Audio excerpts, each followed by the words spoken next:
Muito bem, dando continuidade então ao nosso estudo do livro Ação e Reação, de André Luiz, Psicografia do Chico, nós estamos no capítulo número 19, Sanções e Auxílios. Esse é o nosso segundo encontro, e eu acredito que nós tenhamos ainda mais um encontro desse capítulo, né, porque ele é bastante extenso, e ele tem ali um tamanho razoável, né, mas o detalhe é que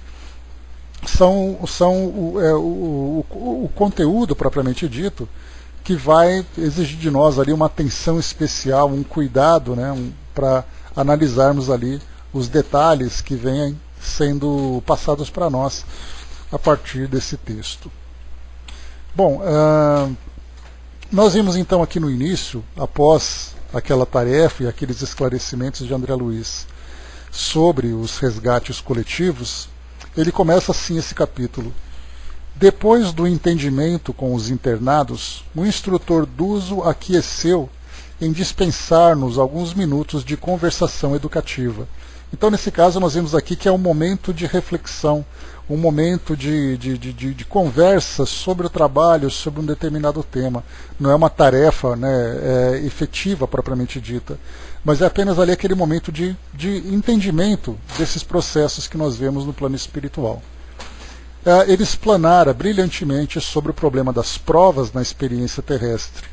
Alertara-nos quanto à necessária renovação mental dos padrões do bem, destacando a necessidade do estudo para assimilação do conhecimento superior e do serviço ao próximo para a colheita de simpatia, sem os quais todos os caminhos da evolução surgem complicados e difíceis de ser transitados. Então, dois pontos iniciais que ele apresentou, aqui que vale destacar, que é exatamente o estudo, que é essa atualização e aprofundamento constante de todos os dos caminhos, né, que são percorridos pelos espíritos no plano espiritual, falando sobre a lei que nos rege, sobre todos as leis sobre as quais nós estamos ali submetidos.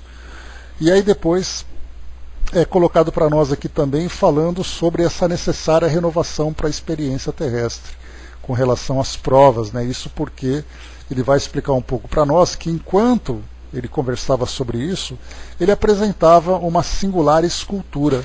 Era uma estátua notável, reproduzindo o corpo humano, transparente aos nossos olhos, a qual apenas faltava o sopro espiritual para revelar-se viva.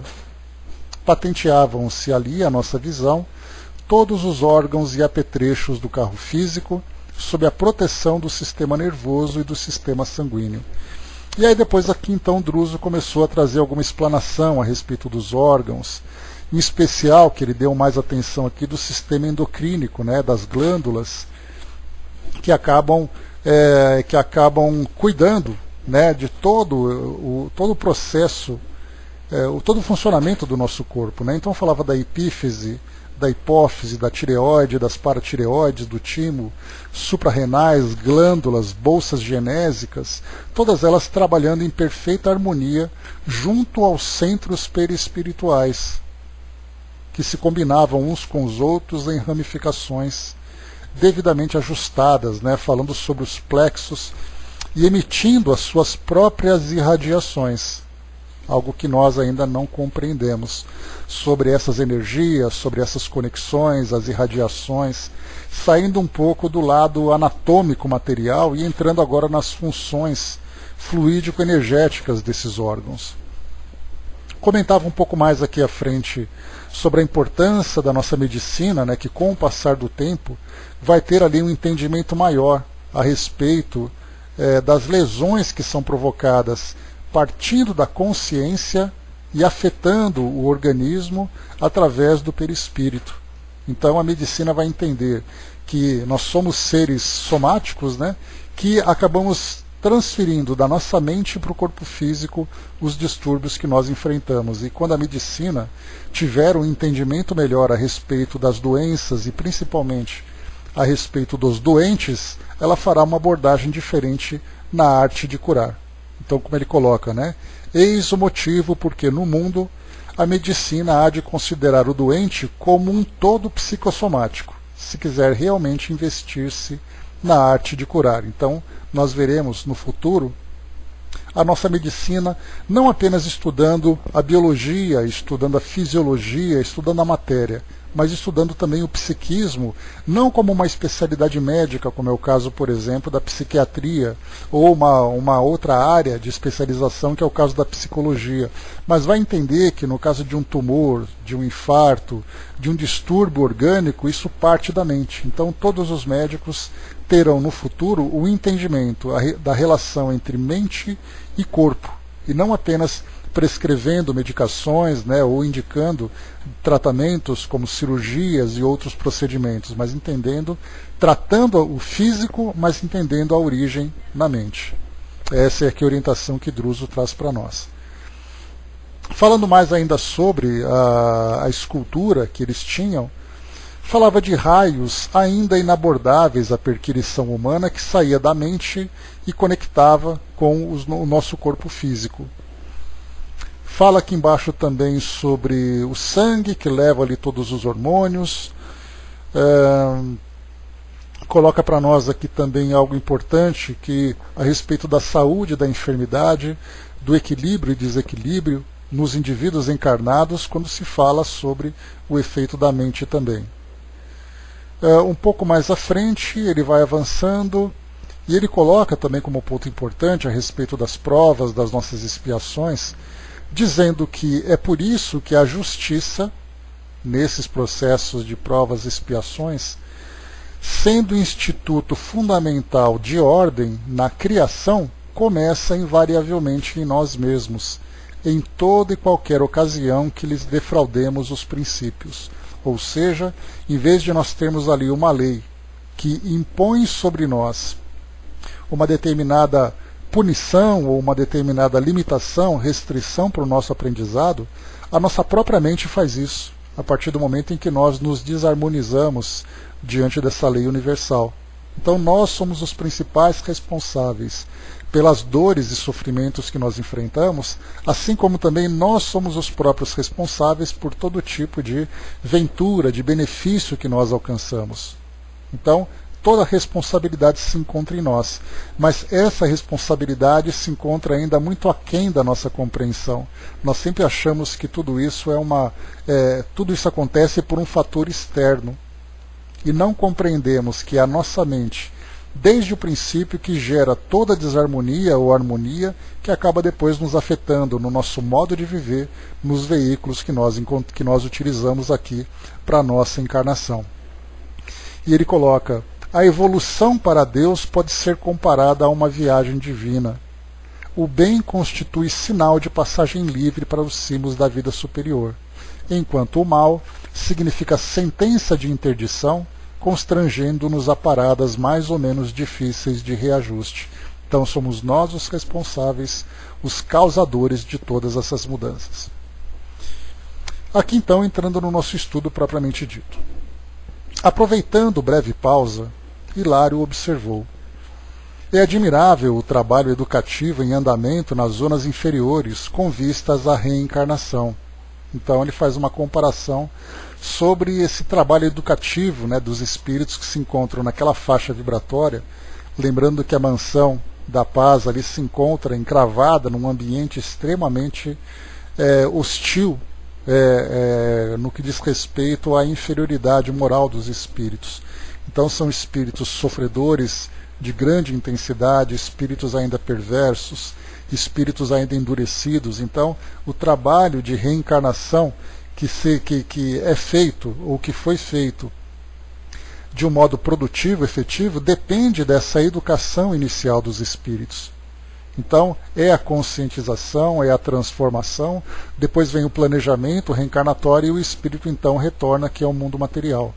E observando aquela escultura, eles entendem aquela escultura como sendo o veículo, né, de ação de todos os encarnados aqui no mundo.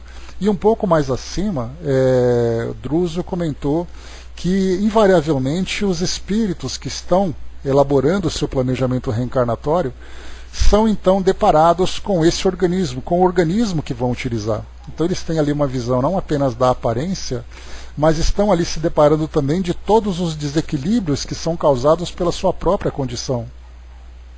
Então olha, esse corpo que você vai utilizar. Aí ele vai ver então tudo aquilo que tem de positivo ou de negativo em termos de liberdade que ele pode ter nas suas ações. Para uns espíritos, como nós colocamos no nosso estudo, para uns ele vai sentir a alegria por ver um corpo, por mais perfeito ou imperfeito que ele seja, porque ele tem uma compreensão do objetivo da sua reencarnação, enquanto outros espíritos vão lamentar, por exemplo, não poderem desfrutar dos prazeres que o mundo físico poderia oferecer pelo fato dele ter um corpo que traz ali uma ausência de beleza dentro dos padrões terrenos, uma limitação física que ele possa ter, um distúrbio orgânico que ele vai ter que conviver com isso durante toda a sua existência. Então depende muito da compreensão do espírito, se ele aceita ou se ele não aceita, se ele concorda ou se não concorda, se ele vai se sentir feliz ou não com aquilo que ele observou. Bom dia, professor.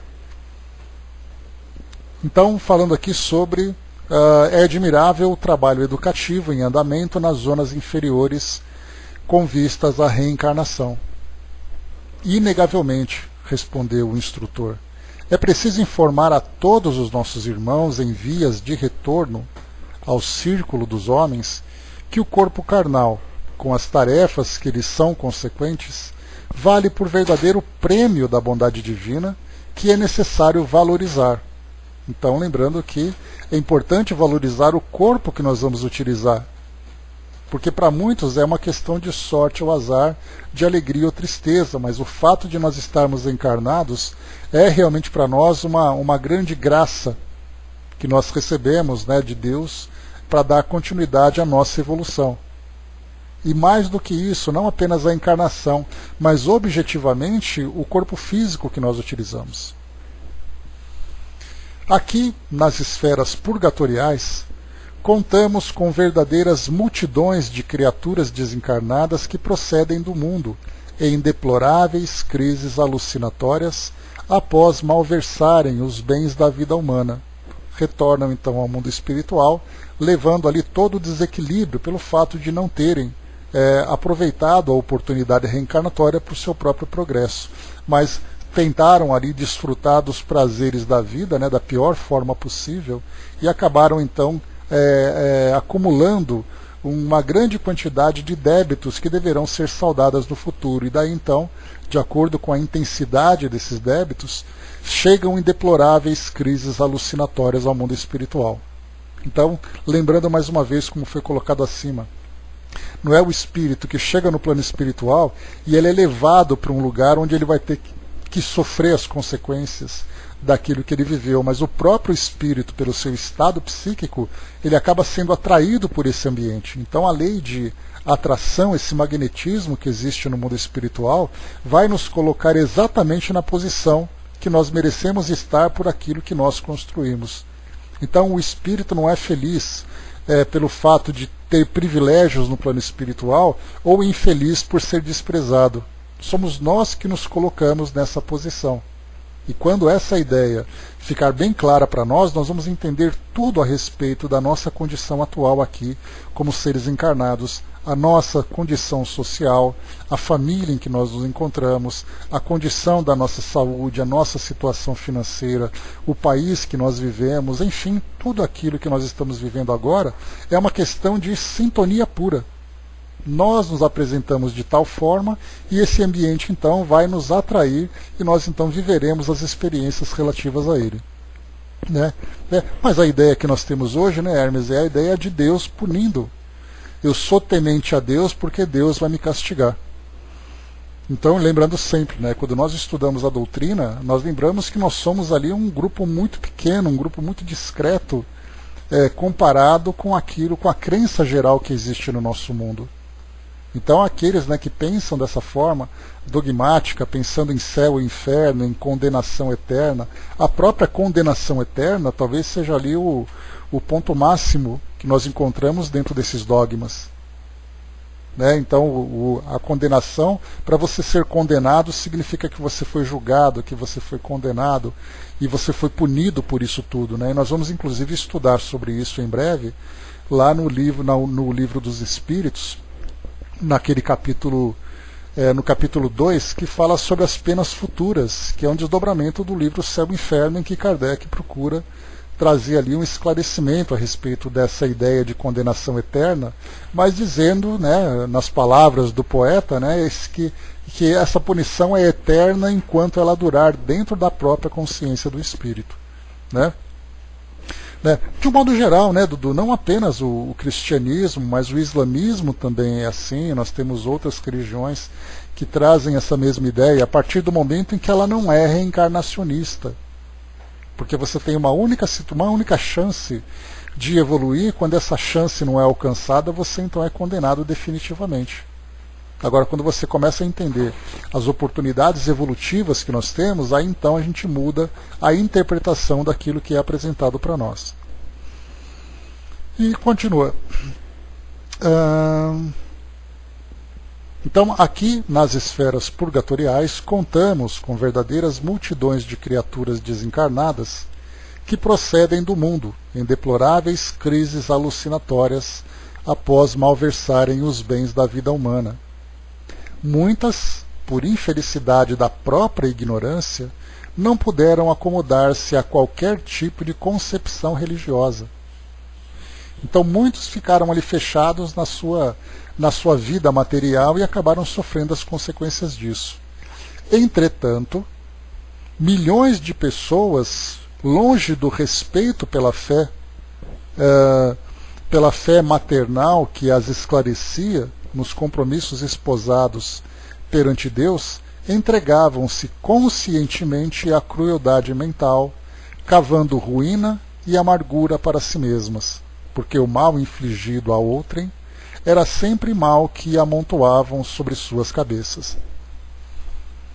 É assim que, desentrançadas da matéria densa, aqui aportam, batidas pelo remorso e pelo arrependimento, padecendo frustrações lamentáveis, quando não estacionam por tempo mais ou menos longo em furnas expiatórias, nas quais, presas de antigos adversários ou de velhos comparsas do vício, sofrem tristes alterações em seus centros de força, a se lhes expressarem na mente por desequilíbrios funestos.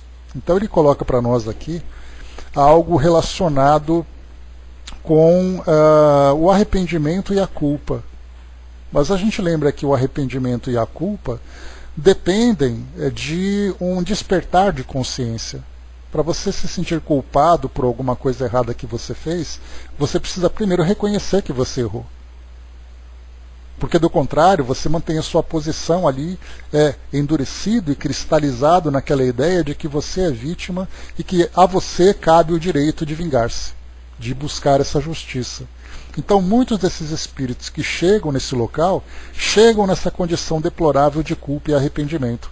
Mas quantos daqueles que vão para o mundo espiritual e mantêm ali a sua posição? E aí, como nós já vimos nas descrições exteriores, né, da colônia que André Luiz trouxe para nós, falando ali da quantidade de espíritos que se encontram naqueles abismos, espíritos que se encontram ali abandonados, gritando por justiça, porque se consideram injustiçados pela condição em que eles se encontram, que tudo aquilo que eles fizeram nada mais era do que um direito que eles tinham de exigir uma reparação daqueles que foram seus algozes, enfim, estão ali o tempo todo, né, e muitas vezes ficam ali durante décadas, durante séculos naquela mesma posição. Mas aí então, né, a gente lembra sempre que ou você se transforma pelo amor ou pela dor. E quando nós falamos nessa dor relativa a essa condição desses espíritos, nós não fazemos ideia o que significa isso. Porque a dor que nós temos é uma dor moral que nos afeta nas condições do nosso dia a dia, do nosso cotidiano. Mas quando nós falamos dessas dores que acompanham esses espíritos durante esse tempo todo, imagina um espírito que ficar durante 4, 5, 6 séculos numa condição de sofrimento. Para nós isso é inimaginável. Então a nossa dor é aquela coisa assim, né, de você ficar ali alguns anos, algumas poucas décadas convivendo com uma situação dolorosa, difícil e tudo mais, relativa aqui ao mundo físico, mas no mundo espiritual a coisa é diferente. até porque a própria potencialidade, a potência desse sofrimento é muito maior. Porque aqui a dor para nós, muitas vezes, ela não nos atinge socialmente, nos atinge materialmente, fisicamente. A dor, nesse caso no mundo espiritual, é uma dor consciencial. E para a dor da consciência não tem remédio. A dor física a gente resolve com medicamento, com tratamento na maioria das vezes. Uma dor social você resolve com recursos que você pode ter para amenizar as dificuldades, mas a dor da consciência não tem remédio, não tem cirurgia, não tem dinheiro que mude isso. André colocou, né, você disse que nessa frase tem o sentimento de culpa e arrependimento, né, tem aqui o remorso, né, que ele coloca para nós aqui, né, o remorso e pelo arrependimento, né, que são essas almas batidas por esses sentimentos, né. Então essa é a parte mais difícil que nós encontramos. E ele continua, né? Então, além daqueles da própria consciência, há aqueles que são ainda, né, arrebatados por aqueles que foram os seus comparsas de vícios. Então ficam ali escravizados nesses grupos, também numa condição de sofrimento que para nós é inimaginável, né, juntamente com a dor que eles acabam sentindo.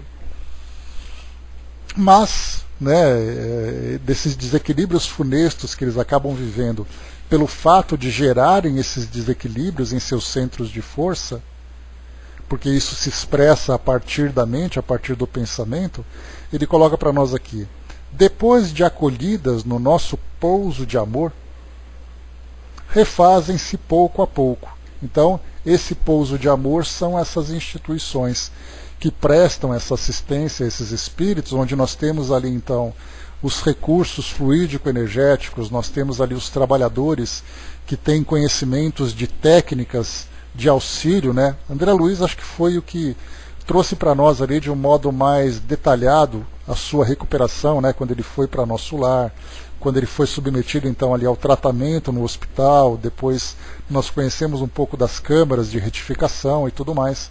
Então, nós vimos aqui esse espírito, no caso aqui, né, no livro Ação e Reação, nós vimos um pouco da Mansão da Paz, algumas das tarefas que eles realizam, não com tanto detalhe, né, mas deu para ter uma ideia. E também lá, no Memórias de um Suicida, no Hospital Maria de Nazaré, nós também tivemos a oportunidade de conhecer um pouquinho mais sobre algumas das práticas que eles têm lá, as suas equipes, os seus equipamentos, né, e toda a forma de trabalho que eles têm lá. Mas então, quando eles são acolhidos, eles passam, como eu coloquei para vocês, bom dia Flávio, como eu coloquei para vocês outras vezes, nós temos então dois caminhos, né, duas linhas de tratamento. A primeira linha é uma linha mais, vamos dizer assim, externa, que é essa linha fluídica, onde os espíritos então são tratados através do magnetismo, da fluidoterapia, né? E por outro lado, né, ajudando na recomposição perispiritual. E o outro lado é a psicoterapia. Então esse é um trabalho mais de dentro para fora, enquanto o outro é o de fora para dentro. E há então uma combinação desses dois recursos para ajudar os espíritos na sua recomposição. Então primeiro vem o tratamento propriamente dito, tá certo? Cada um ali vivendo no seu mundo de prova e expiação, né, Flávio? Então, os espíritos passam por esse tratamento naquela fase, né? Primeiro vem o resgate, depois vem aquele período de internação, depois vem o trabalho de esclarecimento e aí então vem a oportunidade de trabalho propriamente dito. Nós vimos isso com André Luiz, quando então ele foi recolhido depois daquele período de quase 8 anos nas regiões umbralinas, depois ele foi para a colônia, né, para nosso lar, onde ele foi atendido, recebendo ali passes, recebendo os medicamentos que os espíritos transmitem, sendo também submetido a essa psicoterapia para que ele possa mudar o seu modo de pensar e tudo mais. Depois então ele começou a estudar, fazendo ali os estágios e tal, e depois ele começou a trabalhar. A mesma coisa aconteceu também com Camilo Cândido Botelho, lá em Memórias de um Suicida, numa condição muito pior, numa condição muito mais grave que André Luiz, mas a mesma coisa. Ele passou um tempo naquelas regiões lá no chamado Vale dos Suicidas, depois ele foi resgatado e conduzido para o hospital, Depois do hospital, ele foi então ali passando por aquele tratamento, começou aquele período de esclarecimento de estudos, fazendo ali visitas, ouvindo palestras, leituras e observações em geral, e depois ele começou então a trabalhar propriamente dito, né? Então, vemos ali que é um processo comum que acontece a todo indivíduo que passa por essa reabilitação. Aliás, até mesmo aqui no nosso mundo físico nós encontramos, né, alguém, por exemplo, que é internado num centro de reabilitação para dependentes químicos, por exemplo, ele primeiro sai, ele é resgatado daquela condição deplorável em que ele se encontra, tanto fisicamente como psiquicamente, como também espiritualmente. É levado para aquele local onde ele passa por aquele período de tratamento intensivo, com medicamentos, psicoterapia. Depois, então, ele participa daquelas rodas terapêuticas e começa a ser esclarecido, fazendo ali também parte daquela laborterapia, que é aquele trabalho educativo, e depois, então, ele começa a ser ressocializado, sendo conduzidos ali a diversos tipos de trabalho, né? Então, nós vemos que é um processo natural. E todos nós passaremos por isso também. O detalhe que nós vamos observar é quanto tempo nós ficaremos detidos em cada um desses estágios. Aquele espírito que, ao reencarnar, passa por aquela condição de desequilíbrio, de perturbação, quanto tempo nós vamos ficar presos nessa condição? Às vezes nós vamos chegar no mundo espiritual e rapidamente já chegar para o nosso tratamento. Outras vezes ficaremos presos ali àquela realidade interior que nós criamos dentro do nosso psiquismo, né, principalmente nessa condição de desequilíbrio. Principalmente não, né? Essencialmente nessa condição de desequilíbrio. E depois no plano espiritual virão os estudos, virão as tarefas que nós vamos desempenhar, até que chegaremos num ponto em que começaremos a replanejar o nosso futuro a partir de uma nova reencarnação. Né? Não seria o próprio sistema da erraticidade, dos espíritos em condição de erraticidade, né, Hermes? É necessário você voltar para o mundo espiritual para que você passe por esse processo para atingir um estado de equilíbrio, de lucidez, onde você começa então a se aprimorar e a evoluir. Então, antes disso, não adianta nenhum espírito que sai de uma condição de perturbação já começa a tomar decisões capitais para o seu futuro. Ele precisa passar por toda essa etapa, né? Então, como eu coloquei, cada um de nós terá ali o seu próprio tempo, terá suas próprias experiências, mas nós podemos perceber que essa rotina acaba sendo comum a todos. Primeiro vem o tratamento, o resgate, depois o tratamento, depois o conhecimento e depois o trabalho, como o próprio Druso, no início desse capítulo, trouxe para nós. Primeiro ali o entendimento e depois a continuidade, né? Não diria transitório, eu diria que faz parte de tudo, né? Então nós poderíamos dizer que a nossa reencarnação hoje também é transitória, porque ela também traz oportunidade de estudo e trabalho. Então é uma sequência, né? Uma alteração que nós temos entre mundo físico, mundo espiritual, depois mundo físico, mundo espiritual. Então o trânsito é contínuo e não especificamente esse momento. Né? Então, o que a gente vai observar é muitas vezes um prazo maior, por exemplo, numa ou noutra etapa. Aqueles espíritos mais equilibrados, que chegam no plano espiritual já quase prontos, vamos dizer assim, por ter esclarecimento, por estar com os seus valores bem desenvolvidos, eles vão demorar muito mais tempo na fase de estudo e trabalho, porque essa fase inicial ela foi rapidamente superada. Já outros espíritos ficarão muito tempo nessa fase inicial de recuperação e assim que eles atingirem o mínimo de compreensão, passarão então já a uma nova reencarnação. Então não terão muito tempo no mundo espiritual. Para outros podem desfrutar mais, para outros desfrutam menos. E isso vai depender sempre da condição de cada espírito. Então continua para nós aqui.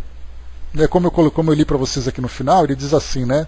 Depois de acolhidas em nosso pouso de amor, refazem-se pouco a pouco. A reencarnação retificadora, isto é, a internação na carne em condições penosas, então ele usa a expressão reencarnação retificadora, que é exatamente ali esse processo. Se você fala em reencarnação, é uma coisa. Em reencarnação retificadora, é outra. Puxa para baixo um pouquinho para mim. Não, a cama tira aqui. Só um instantinho, pessoal, por gentileza. Então, quando ele fala em reencarnação retificadora, nós já entendemos que ele terá ali condições difíceis, condições penosas para o seu desenvolvimento.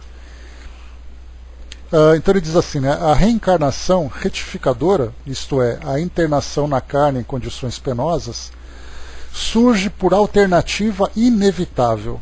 Então, para alguns espíritos, infelizmente, esse remédio amargo faz parte do tratamento. É como se fosse aquele espírito que ele vai, então, reencarnar, ou aquele paciente que vai se submeter a uma cirurgia, e essa cirurgia vai ser uma cirurgia dolorosa. Mas é necessário porque a sua condição exigia essa intervenção. Ainda assim, quanto possível, antes do novo berço entre os homens, é imprescindível melhorar as contas. É esse estágio de reabilitação no mundo espiritual.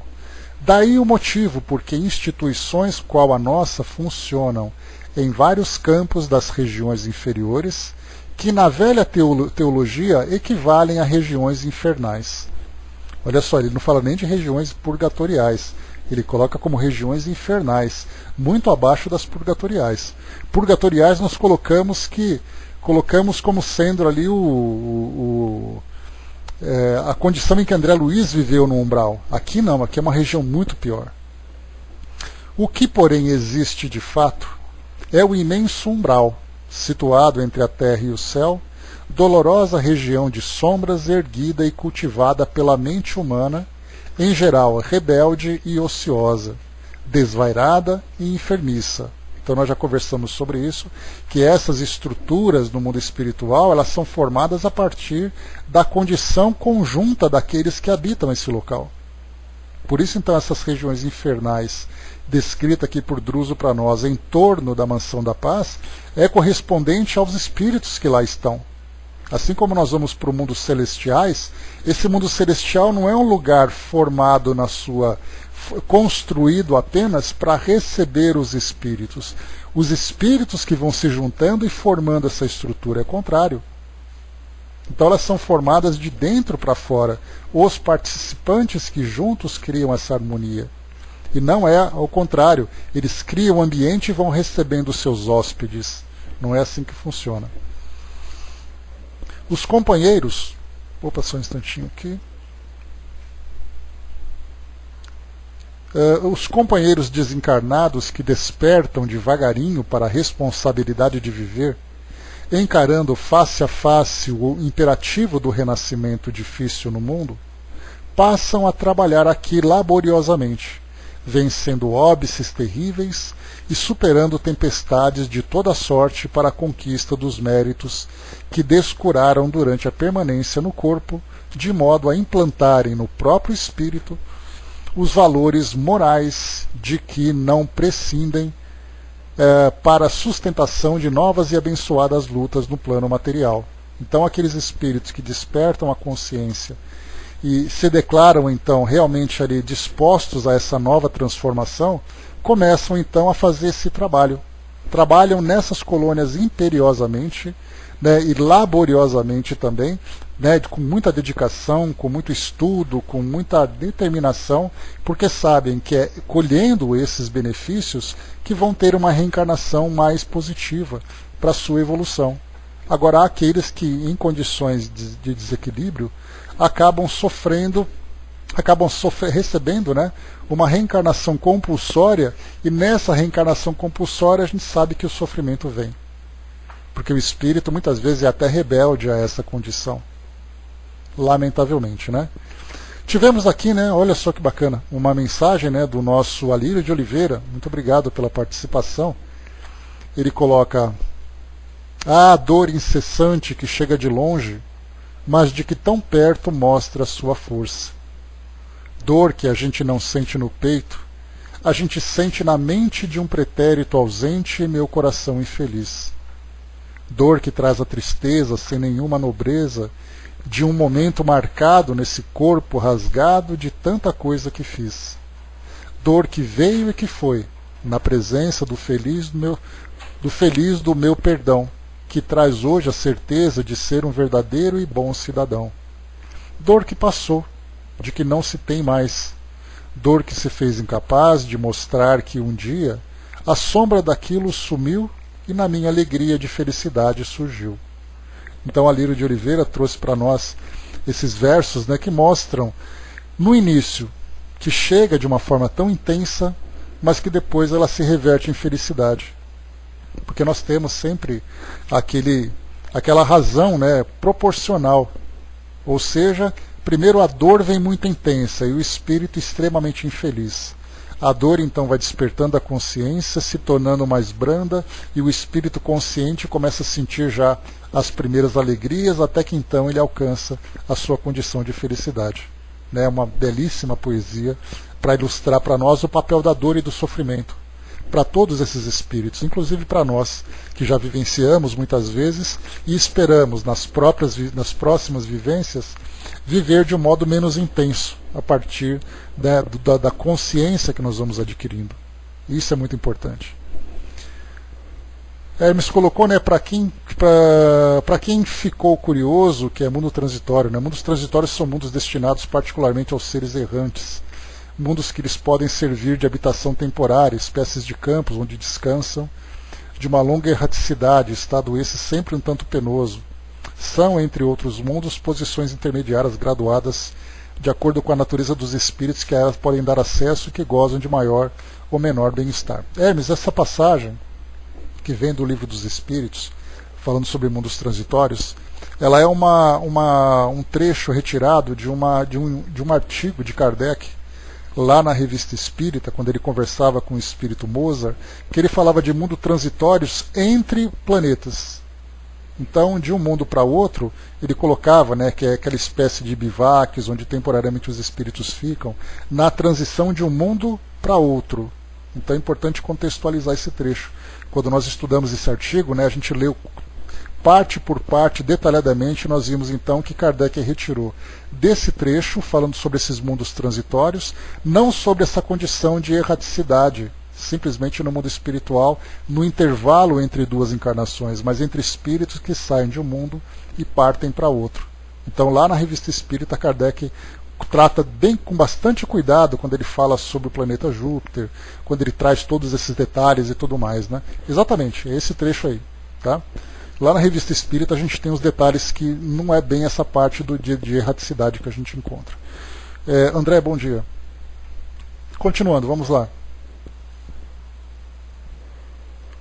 O orientador, mostrando o olhar coruscante de entendimento e carinho, a afeição do professor emérito e bondoso que deseja o progresso dos aprendizes, fez longa pausa e perguntou-nos: compreenderam?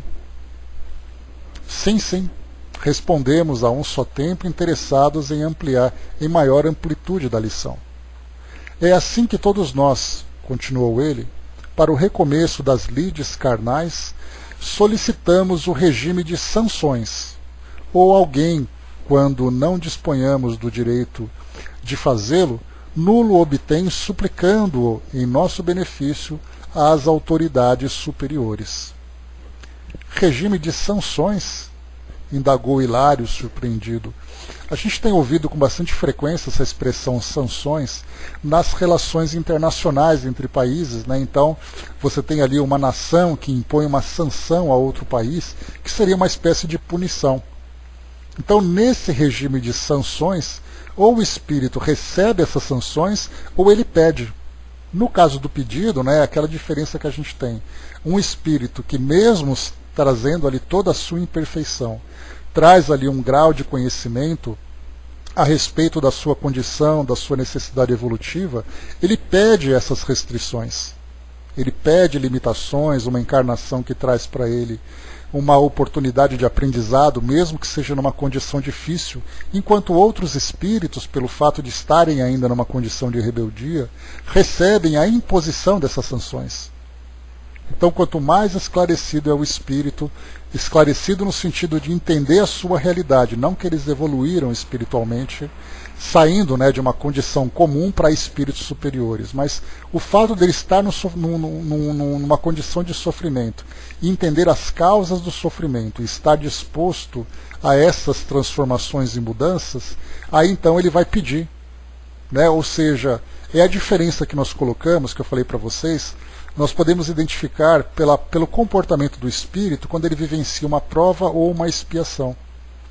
As expiações geralmente são ali o espírito se torna mais dócil, mais receptivo àquilo que ele está apresentando. Quando é uma prova, muitas vezes é uma imposição e o espírito se torna rebelde. Então é a diferença de uma condição para outra que nós vemos, né? Mas nós temos que estudar bastante sobre causas, sobre provas, expiações, na forma como elas são aplicadas no nosso dia a dia. E continua. Regime de sanções? Indagou Hilário surpreendido. Perfeitamente. Não nos reportamos aqui às medidas de natureza moral pelas quais enfrentamos, compreensivelmente na família consanguínea ou na intimidade da luta, a reaproximação com espíritos de que sejamos devedores de paciência e ternura, tolerância e sacrifício na solução de certas dívidas que nos obscurecem a senda, mas sim a providências retificantes depois de muitas quedas reiteradas nos mesmos deslizes e deserções que imploramos em favor de nós mesmos em nós mesmos, quais sejam as deficiências congeniais com que ressurgimos no berço físico. Então, aqui nós temos um primeiro trecho importante, que estarmos reencarnados, por exemplo, numa família, onde nós temos, ou numa sociedade, numa comunidade qualquer, onde nós temos ali espíritos vinculados ao passado, isso para nós não é uma restrição, vamos dizer assim, impostas nesse sentido. Mas é quando nós pedimos limitações de várias ordens para nos ajudar no nosso reequilíbrio. Inclusive, nós chegamos a estudar, a partir de uma psicografia que eu recebi, não eu recebi, mas eu ganhei essa psicografia, a partir de umas questões que eu apresentei para os amigos espirituais, que colocava para nós que nós temos a nossa programação reencarnatória. Nessa programação reencarnatória, nós escolhemos alguns elementos restritivos que vão nos ajudar na nossa evolução. Se eu sou um espírito, por exemplo, que eu trago, vamos colocar assim, isso não é regra, é só um exemplo que eu estou trazendo para vocês. Eu tenho ali uma dificuldade muito grande de lidar com alimentação. Eu sou aquela pessoa que abusa, que em encarnações anteriores eu desencarnei precocemente por causa do meu desequilíbrio, por causa dessa falta de educação alimentar, e eu sofro por isso. Eu peço numa outra encarnação que eu traga, por exemplo, um distúrbio metabólico, como é o caso da diabetes, que eu nasça com ela desde o início, para que desde o início eu aprenda a me educar. É uma forma. Nós temos outros casos em que fisicamente eu me tornei violento, ou me tornei vicioso. A minha encarnação eu peço, olha, me traga, né, me ajude então a já reencarnar com essa imposição, com essa limitação, para que eu não caia nessa mesma condição. Nós tivemos inclusive, né, uma daqueles relatos conhecidos que nós já estudamos, vindos do Chico, quando então uma mãe dizendo para ele: Chico, meu filho já não tem os 2 braços e agora ele está com uma doença grave nas pernas.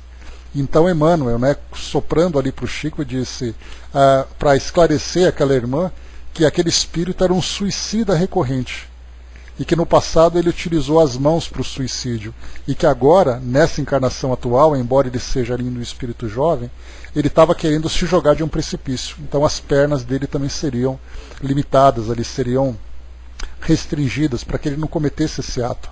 E isso é próprio pedido dele. Então nós temos ali a nossa reencarnação, dentro de uma programação, que ela pode desde o início trazer para nós essa situação de restrição, ou nós podemos colocar na nossa reencarnação, na nossa programação, um plano B, caso no meio do caminho nós começamos a apresentar tendências que para nós seriam tendências autodestrutivas. Então a minha encarnação vai bem até o momento em que eu começo a apresentar os primeiros sintomas. Quando isso acontece, então entra na nossa programação um distúrbio que nos afeta de alguma forma, uma situação que acaba nos limitando no nosso comportamento, seja uma situação social, uma situação física, seja ela qual for.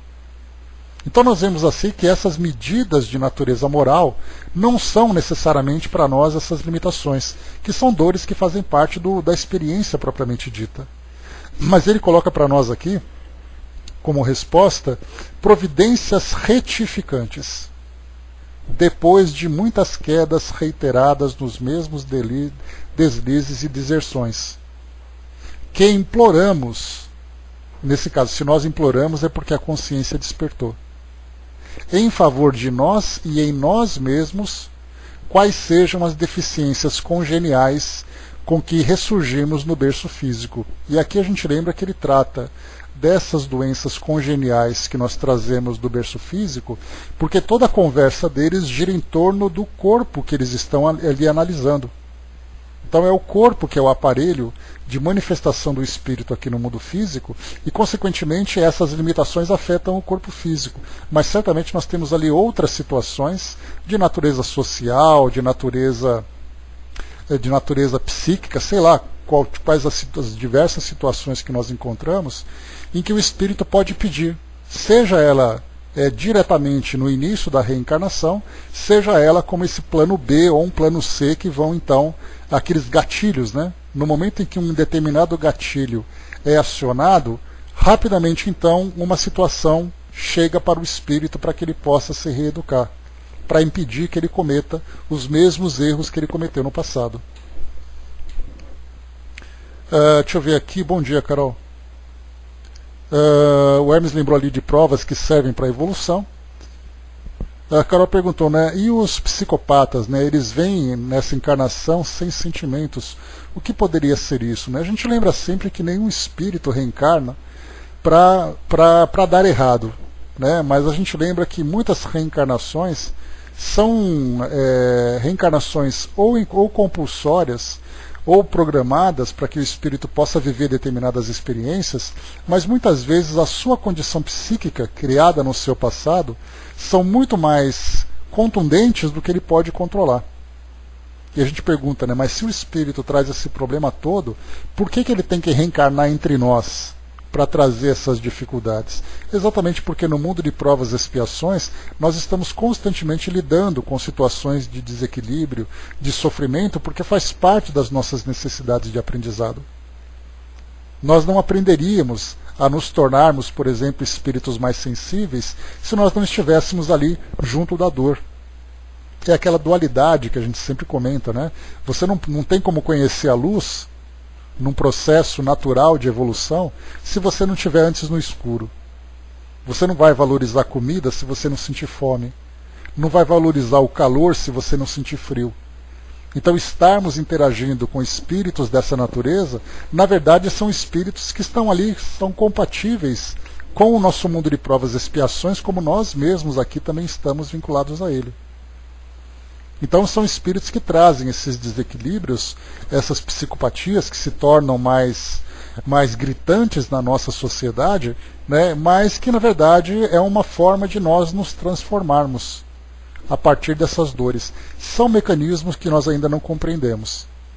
É aquela história, né, se nós fôssemos Deus, nós faríamos um mundo diferente. Né? Aí Deus sabe que mundo ia sair esse diferente que nós estaríamos planejando, né? Seria ali o nosso mundo ao nosso gosto, com certeza repleto de imperfeições, porque nós não conhecemos muitos desses mecanismos. Perguntar, né, por que Deus permitiria isso? E aí, como Kardec já recebeu uma esfregada dessa, né, os espíritos dizem, né, quem são vocês para questionar a vontade de Deus? Então, estamos ali nessa condição de aprendizes. E muitas coisas nós só vamos aprender quando nós, então, estivermos do outro lado, em condições de analisar a existência de um espírito, a sua trajetória, as causas da sua condição atual e tudo mais. Por que esses impactos, né, acontecem na nossa vida? Não sabemos. O Hermes colocou: a psicopatia não pode ser diagnosticada por exames que identificam alguma anomalia ou delírio no cérebro, né? Pois, como já foi citado, não é um problema físico. A questão espiritual reflete a personalidade daquela vida. Nós tivemos algumas pesquisas, Hermes, nos Estados Unidos, que não são conclusivas naturalmente, mas é o que a nossa ciência pode fazer, que é fazer ali um exame detalhado da estrutura neurológica do indivíduo, né, no cérebro dele. Então, alguns neurocientistas dizem que o indivíduo que traz uma psicopatia tem ali um lado mais desenvolvido no cérebro do que outro, tem uma atrofia, tem uma anomalia cerebral, alguma coisa assim. Até então, quando ele fez a própria tomografia, ele encontrou que uma dessas anomalias também estava no cérebro dele. E ele falou assim, bom, seguindo esse mesmo raciocínio, eu sou um forte candidato também a ser um psicopata. Então, assim, a nossa ciência, para poder identificar, não levando em consideração o ser espiritual e a sua bagagem reencarnatória, a ciência só pode explorar aquilo que está a seu alcance, que nesse caso é a matéria. Então ela vai analisando, né? E o detalhe é que nós lembramos sempre que o nosso corpo físico, sem dúvida, pode trazer marcas daquilo que o espírito traz, né? Porque seguindo o modelo organizador biológico, o nosso cérebro, para trazer ali uma determinada deficiência, a gente lembra que o cérebro precisa trazer ali uma anomalia. E essa anomalia não é a natureza que causa, mas é o próprio espírito.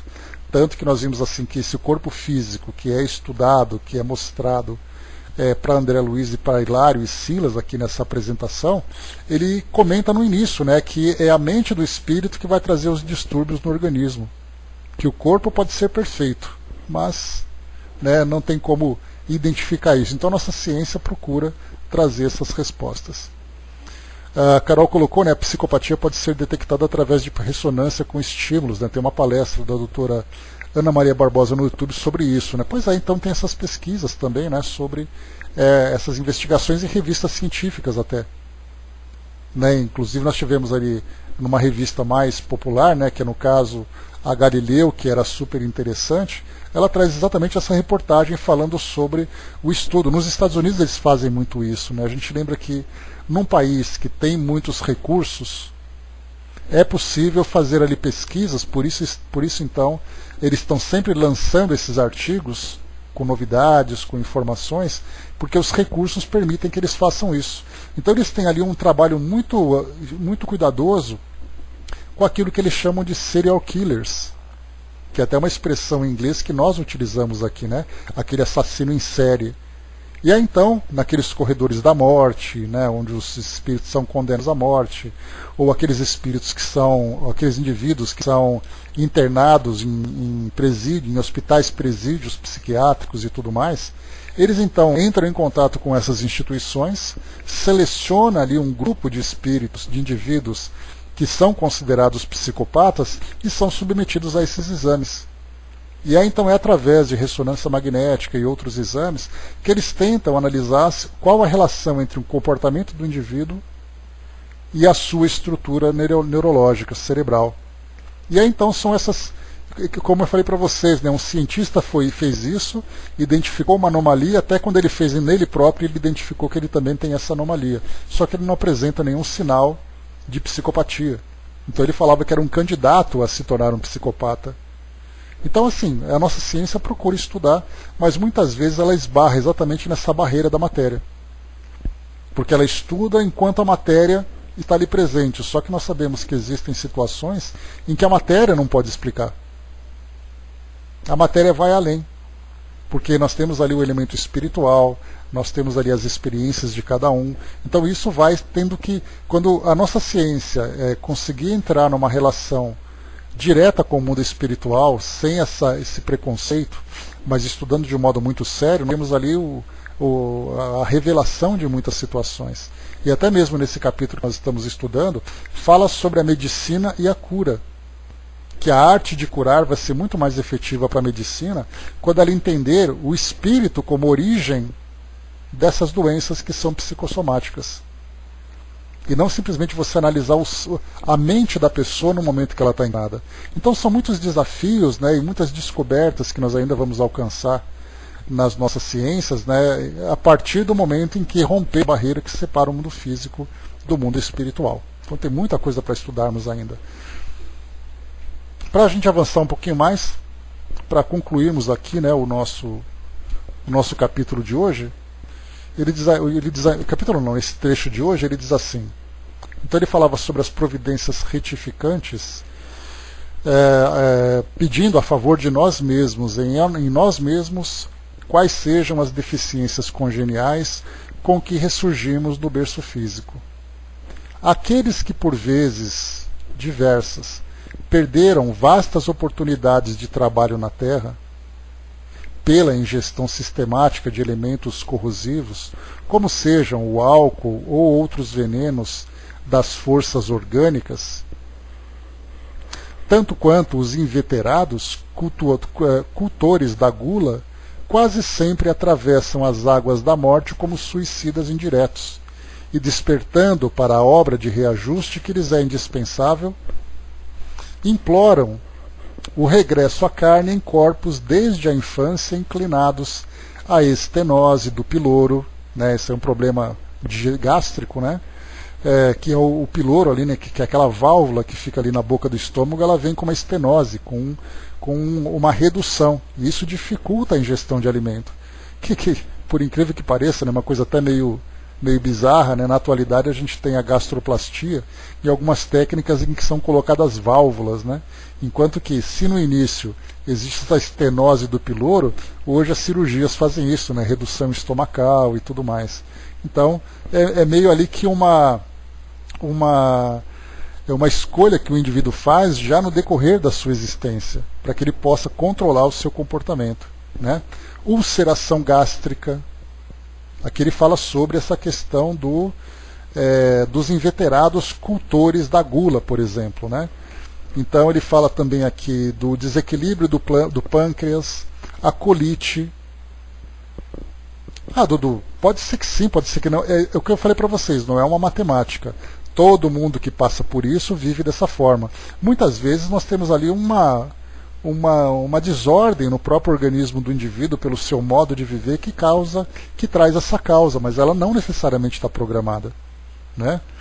Então nós temos ali também colite, né? Hoje é conhecida, né? A síndrome de Crohn também traz grandes dificuldades para aqueles que são portadores dessa doença.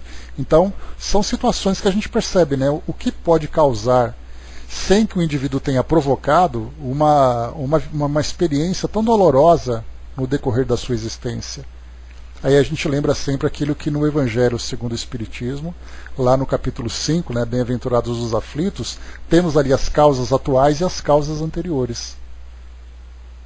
Se Deus traz a sua justiça perfeita e o indivíduo não provocou aquilo nessa existência atual, então as causas são anteriores. É mais ou menos a lógica que a doutrina espírita nos proporciona. E ele continua aqui, deixa eu terminar esse parágrafo aqui. Então, mais uma vez, né, imploram o regresso à carne em corpos desde a infância nesse caso, né, inclinados à estenose do piloro, à ulceração gástrica, ao desequilíbrio do pâncreas, nesse caso desequilíbrio do pâncreas, por exemplo, uma diabetes, né, a colite, inflamação do colo, né, o intestino ali é sempre dores, diarreias, sangramentos, etc. e tal. Múltiplas enfermidades do intestino que lhes impõem torturas sistemáticas, embora suportáveis no decurso da existência inteira. Inteligências notáveis, aqui a gente já muda já o quadro clínico, né? Inteligências notáveis com sucessivas quedas morais, através da leviandade com que se utilizaram do esporte e da dança, espalhando desespero e infortúnio nos corações afetuosos e sensíveis, pedem formas orgânicas ameaçadas de paralisia e reumatismo, visitadas de achaques e neoplasmas diversos, que lhes obstêm os movimentos demasiado livres, companheiros em que muitas circunstâncias se deixaram envenenar pelos olhos e pelos ouvidos, comprometendo-se em vasta rede de criminalidade, através da calúnia e da maledicência, imploram veículos fisiológicos castigados por deficiências auditivas e visuais que lhes impeçam recidivas desastrosas. Intelectuais e artistas que despendem sagrados recursos do espírito na perversão dos sentimentos humanos, por intermédio da criação de imagens menos dignas, rogam aparelhos cerebrais com inibições graves e dolorosas, para que nas reflexões do temporário ostracismo possam desenvolver as esquecidas qualidades do coração. Olha só que interessante essa colocação.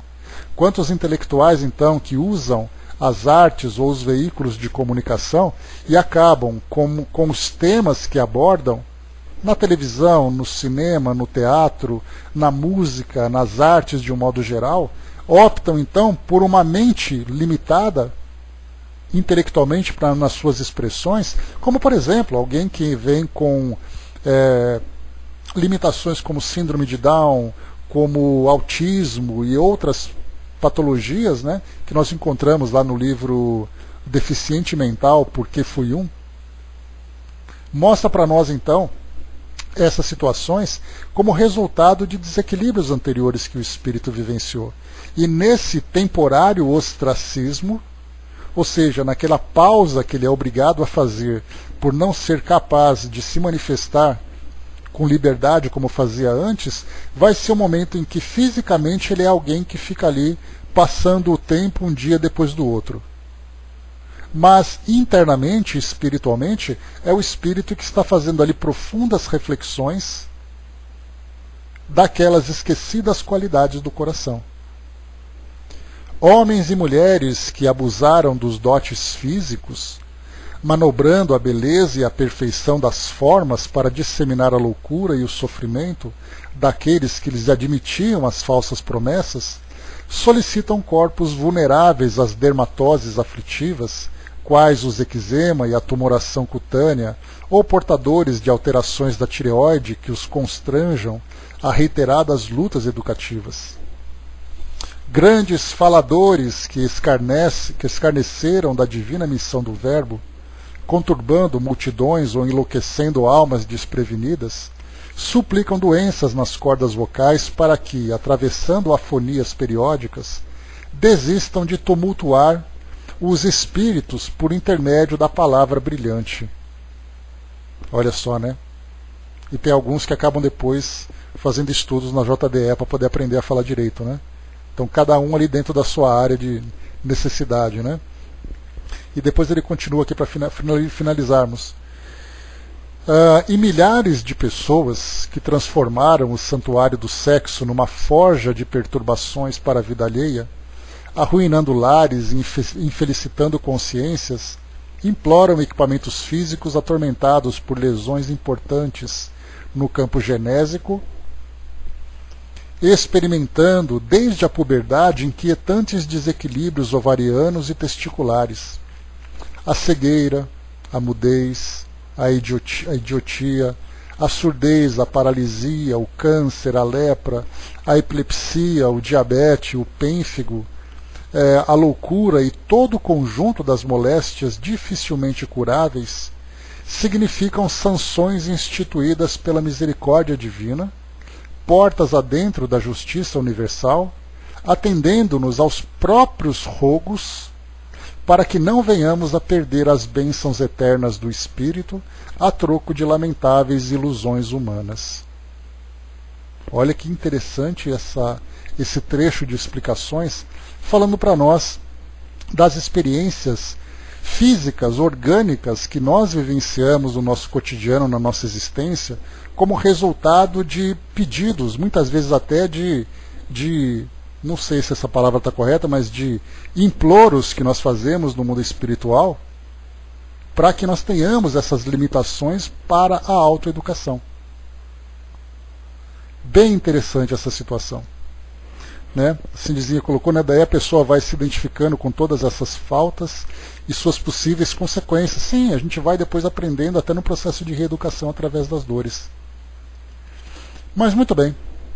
Aqui depois a gente continua então, nós paramos aqui na página 246. Deixa eu ver quanto que falta aqui para nós. Isso.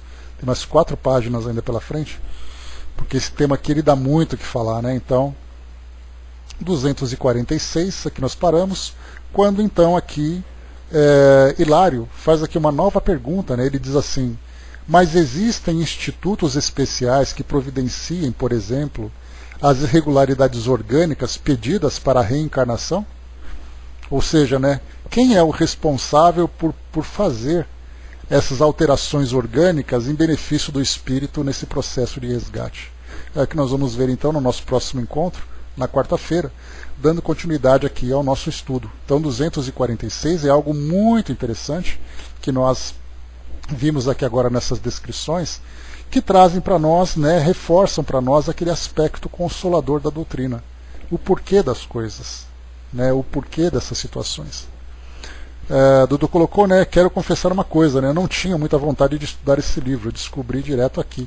Eu desdobrava direto aqui, mas através dos nossos amigos que chegam com seus recados, né, eu fui vendo que valia a pena estudar e escutar você nesse estudo tão rico e bom, né? Pois é, bem legal.